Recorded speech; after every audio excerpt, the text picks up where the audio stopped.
Mabuhay! Pagnenegosyo sa turismo ng Pilipinas, aking mga natutunan. Sa klase natin sa entrepreneurship, natutunan ko ang mga mahalagang elemento para magtagumpay sa negosyo ng turismo sa Pilipinas.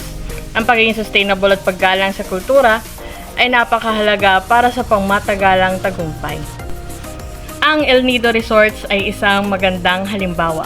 Ang kanilang mga programa para mabawasan ang basura at pangalagaan ng kapaligiran ay nagpapakita kung paano maisasama ang responsible practices sa isang matagumpay na negosyo. Ang pagtagumpayan ng mga hamon sa infrastruktura ay mahalaga rin. Ang Amanpulo Resort ay isang halimbawa na nasa isang liblib na lugar, ngunit nagpapakita kung paano ang pagiging malikhain ay nakakatulong sa tagumpay kahit may mga limitasyon. Pinatunayan nila ang kahalagahan ng pagpaplano at pagiging maparaan. Sa pamamagitan ng pagkakaroon ng pribadong paliparan, panloob na transportasyon, maasahang kuryente at higit sa lahat maayos na daan at landas. Ang pagsasama ng kultura ay napakahalaga.